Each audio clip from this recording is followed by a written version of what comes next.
There is a river in China so wide that standing on one bank, you genuinely cannot see the other side. It stretches nearly 3,800 kilometers from the snow-capped mountains of Tibet all the way to the East China Sea.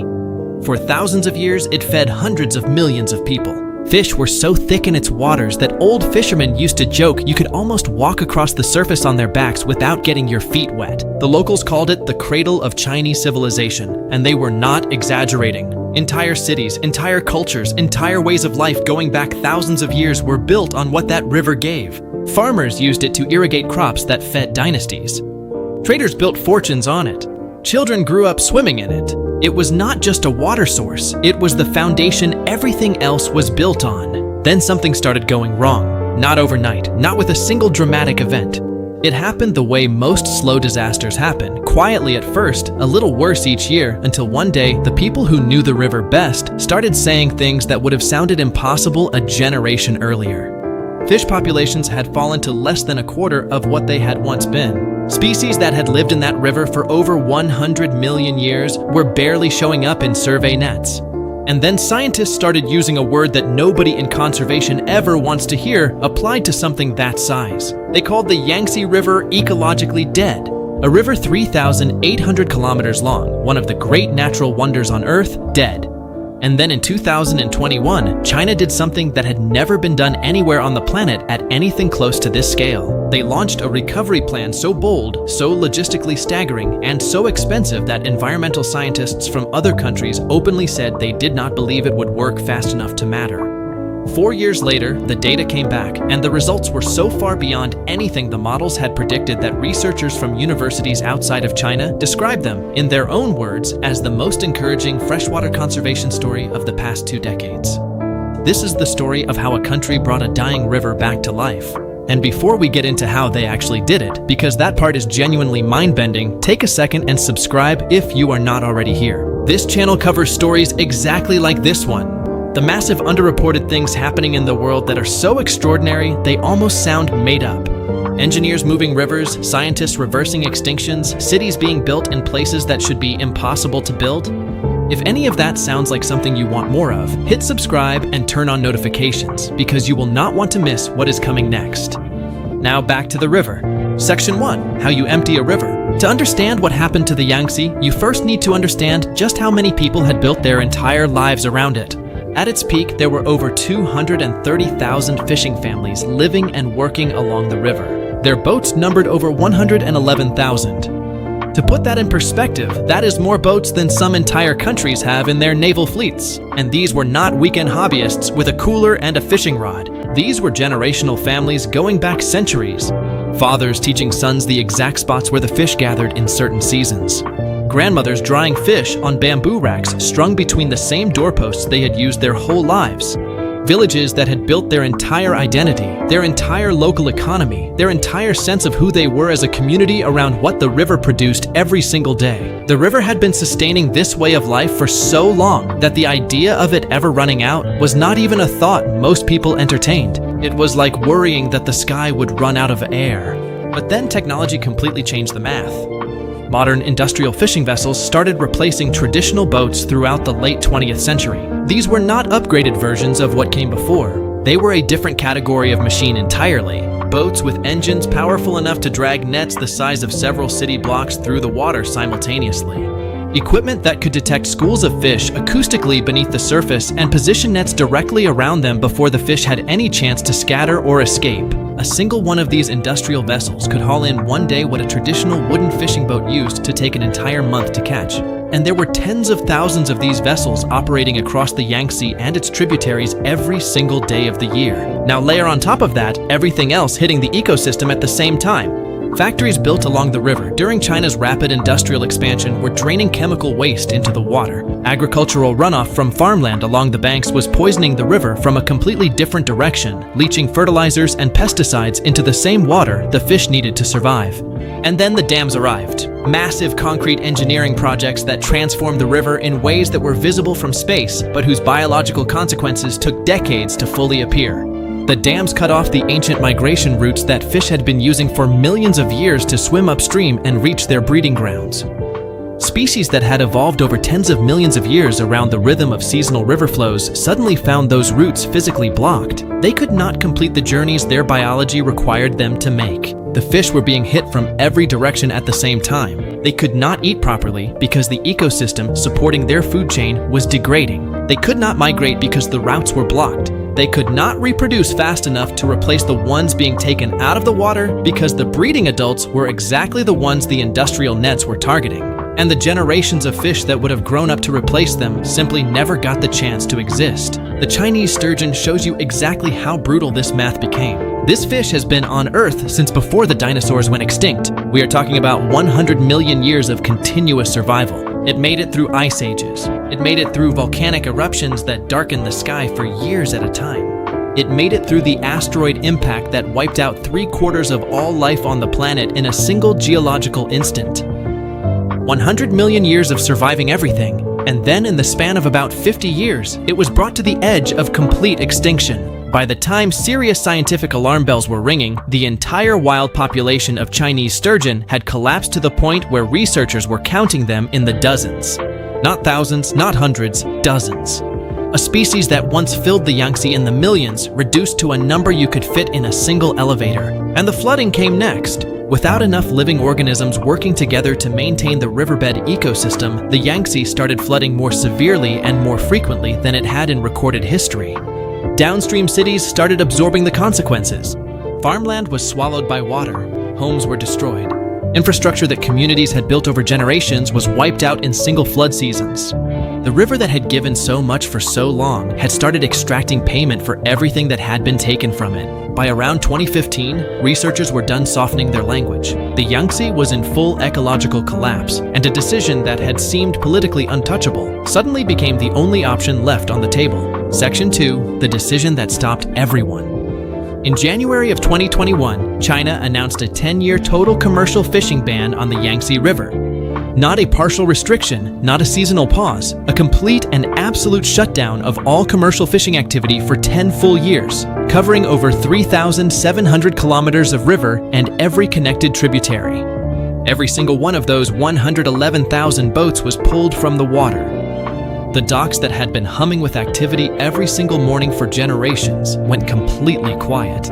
Nets that had been passed down through families for decades, some of them older than the grandparents still mending them, came out of the water and did not go back in. The sound of boat engines that had been the constant background soundtrack of daily life along the river for as long as anyone could remember simply stopped.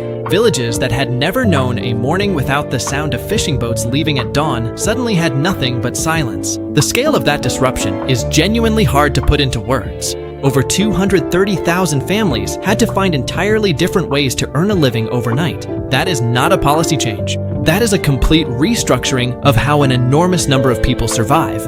In most countries, a decision like that would be politically impossible. The backlash alone would end careers and bring down administrations. But here is the part of this story that almost never gets covered in the headlines. The fishermen were not simply pushed out and told to manage on their own. The government came in with direct financial compensation to replace the income these families had lost. Not a one-time payment, ongoing support while people transition. Job training programs were established to help fishing families move into entirely new industries. And then came the decision that is honestly one of the most creative parts of this entire program. A significant number of former fishermen were hired directly by the government to become official river monitors, full paid positions specifically to protect the fish they had spent their whole careers catching. Let that sink in for a moment. The same hands that had cast nets across the Yangtze for 20, 30, sometimes 40 years were now carrying scientific monitoring equipment up and down the riverbanks and filing daily reports on fish population sightings to research teams. The people who understood the Yangtze better than any university-trained scientist possibly could, who knew its exact currents, its seasonal temperature changes, its hidden deep water gathering spots that never appeared on any map, became the frontline guardians of its recovery. They were not treated as the problem to be solved. They were recognized as the most valuable asset the program had, and that reframing changed everything about how the ban was received and enforced in the communities along the river. but pulling the boats out was only half the plan. And honestly, as hard as it was the more straightforward half because stopping the damage did not undo 50 years of it. Here is the reality of what decades of overfishing actually does to a river ecosystem that most people never think about. It does not just reduce the total number of fish, it destroys the age structure of the population.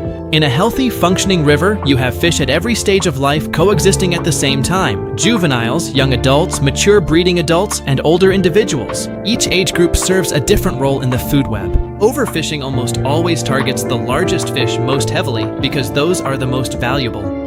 And the largest fish are also the breeding adults. Remove them faster than the population can replace them, and within a generation, you end up with a river that has plenty of young fish, but almost no mature adults left to produce the next generation. The population does not just get smaller, it loses the biological machinery to rebuild itself at any meaningful pace, which meant that simply banning fishing and waiting was not going to be enough. The river needed something that had never been attempted anywhere on Earth at anything approaching this scale. It needed to be restocked. Section 3, 1,300,000,000 fish. Here's the number at the center of this whole story, 1,300,000,000. That is how many fish China released back into the Yangtze River as part of the restocking operation running alongside the fishing ban.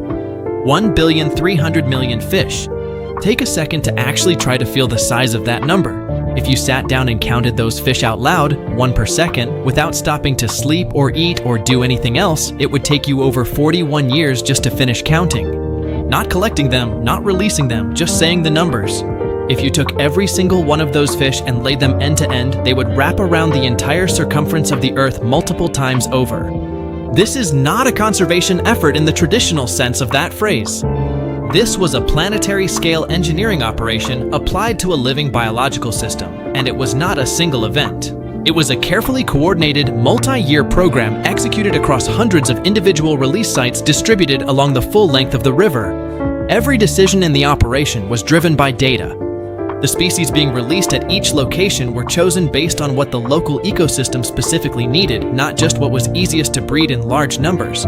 Each release site was selected after analyzing water temperature, current speed, seasonal flow rates, available food sources, and the particular habitat requirements of the species going in at that location. Scientists from dozens of universities across China were embedded in the program at every stage, monitoring outcomes in real time and adjusting the plan based on what was actually happening in the water. This was not dumping fish into a river and hoping for the best. It was a precision operation with a level of scientific coordination that had genuinely never been attempted for a living ecosystem before. Among those 1,300,000,000 fish were nearly 1 million Chinese sturgeons, the ancient survivors, the ones that had been counted in the dozens just years earlier, each one individually tagged before release, each one being actively tracked by research teams, watching the data feeds with the kind of attention that most people reserve for live sports scores. The questions were enormous, and nobody had confident answers to any of them.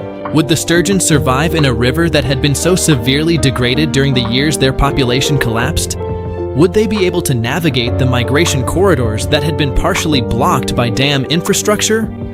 Would their instincts, shaped by 100 million years of evolution, be enough to guide them through a river system that had been dramatically altered in just the last few decades?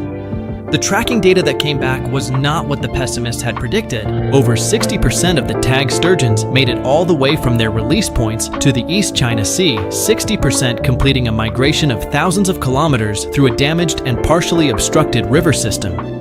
A species that was being counted in the dozens was navigating one of the most challenging freshwater journeys on Earth and completing it. The biology that had carried this fish through 100 million years was still in there, waiting for conditions good enough to express itself. Scientists who had been careful and measured in their public statements started using language they had been holding back. The word that kept appearing in their internal communications before any of it became public was unexpected, not in a cautious way, in a genuinely surprised way. The river was responding faster than their models had allowed for. Section 4, what the river did next. Within the first 2 years of the ban and restocking program running together, researchers started noticing things they had not seen in a very long time. Schools of fish reappearing in stretches of river that had been essentially silent for years. The river monitors, most of them those former fishermen who knew every sound and movement the water was capable of, were reporting changes before any of the formal scientific surveys had been published. They were not reading data. They were reading the river the way they always had, with eyes trained by decades on the water, and what they were reading was different from what it had been. The reports coming into the research team started piling up. Species that had not been documented in certain stretches of the river for 20 or 30 years were turning up in survey nets. Species that researchers had privately begun to assume might simply be gone from those sections of the river permanently were suddenly reappearing in places nobody expected to find them. And then, in early 2026, the formal findings were published. The total fish biomass in the river had more than doubled in just 4 years. Biomass is the total combined weight of all living fish in the river. When that number doubles, it means the river has literally twice as much life in it as it did before. Not a modest improvement, not encouraging early indicators. Twice in 4 years. The recovery was not matching the timeline the models had predicted. It was running ahead of it. The number of distinct native fish species being actively recorded across the river jumped from 308 to 351. 43 species had returned to sections of the river where they had been completely absent. Fish that locals along certain stretches of the Yangtze had not seen since the 1980s were appearing in nets again, not occasionally, but consistently enough to be counted, cataloged, and included in scientific publications. But here is what surprised the scientists even more than the species count or the biomass numbers. The recovery was not just happening at or near the locations where fish had been released, it was spreading. Upstream and downstream from the release sites, in areas far beyond what the restocking program alone could explain, the ecosystem was rebuilding itself in a connected, self-reinforcing way. Because fish do not stay in one place after you release them. They move, they feed, they breed, and in moving and feeding and breeding, they pull every other layer of the food web along with them like a current. Insects returned because the fish disturbed the sediment and consumed the larvae that had been accumulating without anything eating them. Birds returned to the riverbanks because the fish gave them a food source they had not had in years. Aquatic plants started regrowing along stretches of bank that had been biologically stripped for so long that people had stopped thinking of them as riverbank at all. The water chemistry in sections of river with high fish activity started shifting in ways that made the environment more hospitable for species that had not been able to survive there for decades. Life, it turns out, does not recover in a straight line. It does not happen species by species in a neat sequence you can plan and predict. It recovers in a web. Pull one thread back into place and it pulls 10 others along with it. Those 10 pull 100 more. The system that had collapsed in interconnected layers started reassembling itself in interconnected layers faster than any linear model had anticipated, because that is how ecosystems actually work when the conditions tip back even slightly in their favor. Section 5, the animal that made everyone cry. There is one creature in this story that deserves its own section entirely because its comeback is one of the most moving things to happen in conservation science in recent memory, and almost nobody outside of China knows it happened. The Yangtze finless porpoise is one of the only freshwater porpoises in the world. It is not a dolphin. It is not a sea creature that occasionally swims upriver. It is a porpoise that lives exclusively in freshwater and has never lived anywhere else. Its entire existence, the full range of every individual of its species that has ever lived, is confined to the Yangtze River and its connected lakes. There is no ocean population. There is no backup habitat somewhere else on Earth. There is no other river it can retreat to if conditions in the Yangtze become unlivable. If it disappears from the Yangtze, it disappears from existence completely and permanently, and takes with it something that cannot be recreated or replaced. By 2017, there were fewer than 400 of them left. Scientists who tracked the population professionally were watching a countdown in real time.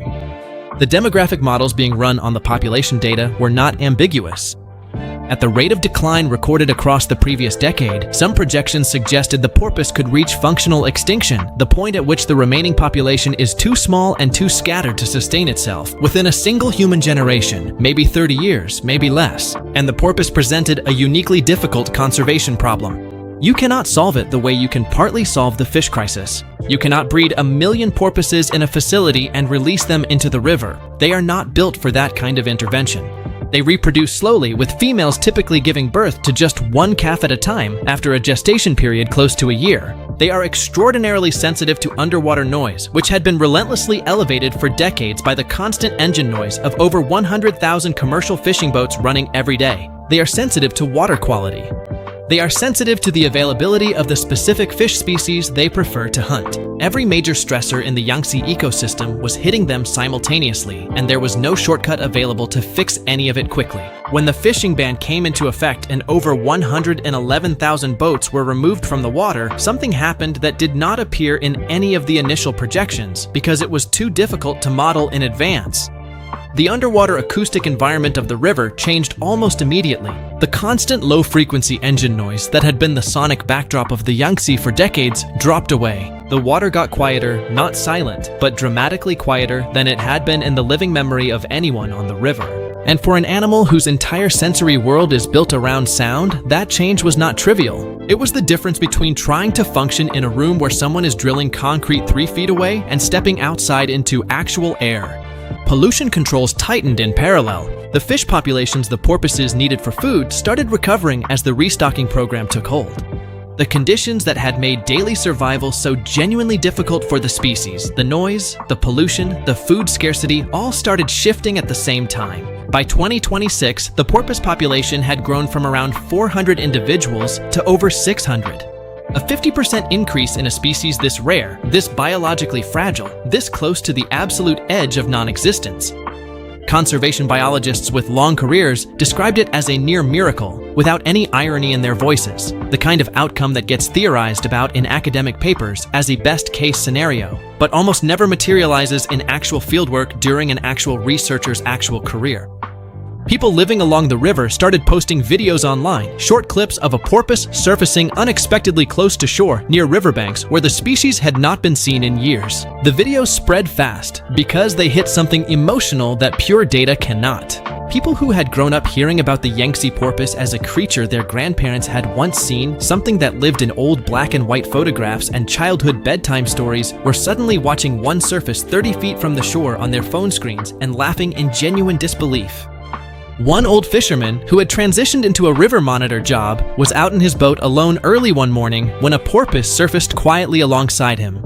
He had not seen one in over 20 years. He did not photograph it. He did not film it. By his own account to a local reporter, he just sat completely still and watched it until it slipped back under the surface, and then he sat in silence for a long time after it was gone. He said later that he had not realized, in all the years since the last time he had seen one, how much of a weight he had been carrying around without naming it, and that when the porpoise surfaced and looked at him and disappeared, that weight just lifted. There is no dataset that captures what that moment meant, but it is the most honest summary of what this entire story is actually about. Section 6: Why scientists everywhere are watching.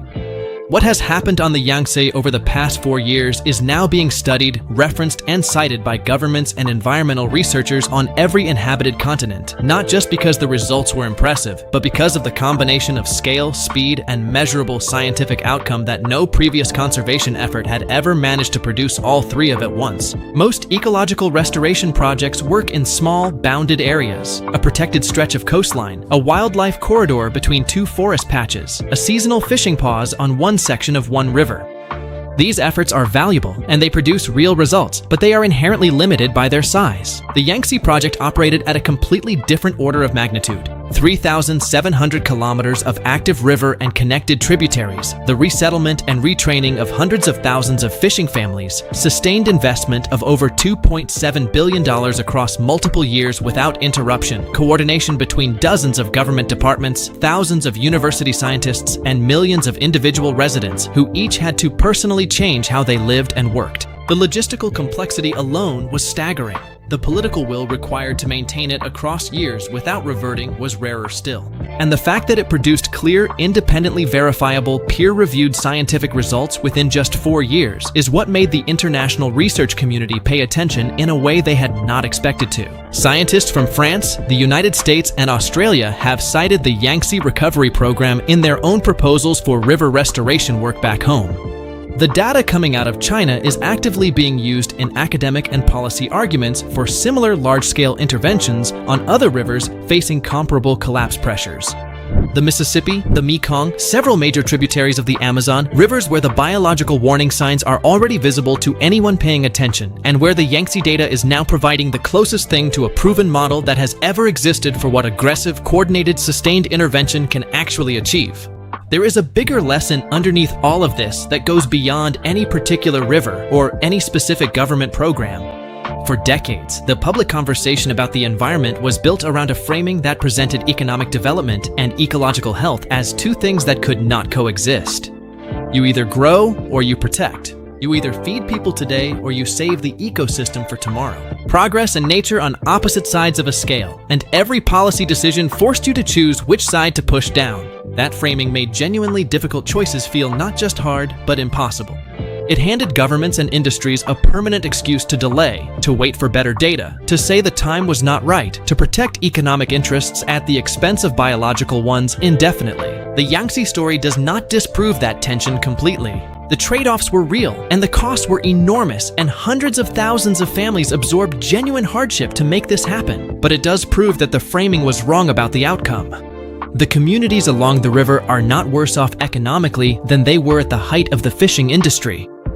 Ecotourism has grown along stretches of the river that were previously nothing but working fishing docks. River monitoring has become a legitimate profession, employing thousands of people where that profession did not exist before. Research and scientific infrastructure have developed around the recovery program in ways that created entirely new economic activity. The river coming back to life did not cost the communities along it their livelihoods. It eventually created new ones. Scientists are careful to say the work is nowhere near finished. The 10-year ban runs until 2031, and when commercial fishing eventually returns, the pressure to go back to old patterns will be real and immediate and will need to be actively managed. The sturgeon population is recovering, but it remains fragile enough that one bad year could set things back significantly. Some species that disappeared during the worst years of the decline may genuinely never come back in meaningful numbers. 50 years of damage cannot be completely reversed in 10, and anyone who claims otherwise is not reading the same data the scientists are reading. But the direction has changed. That is what matters more than any individual data point. A decline that ran continuously for 7 decades has stopped. A curve that pointed downward for 70 straight years is now pointing upward.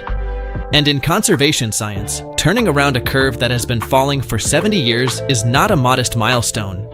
It is the milestone. It is the one that was not supposed to be possible in a human timescale.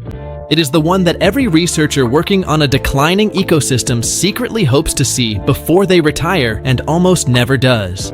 1,300,000,000 fish, $2.7 billion, 10 full years, 111,000 boats pulled permanently from the water, hundreds of thousands of lives completely restructured around a different relationship with the river, an ancient fish that survived the dinosaurs, completing a migration across thousands of kilometers of damaged water.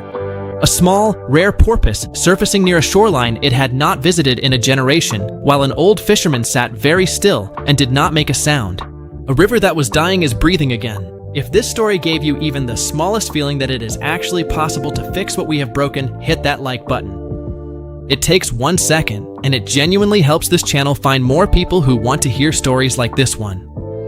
Subscribe if you are not already here, and turn on the bell so YouTube actually shows you when we post instead of burying it.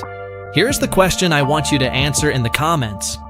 If your country announced a 10-year fishing ban on its most important river tomorrow, do you think the communities who depend on it would accept it? And do you think it would be worth it? Drop your answer below. I read every single one.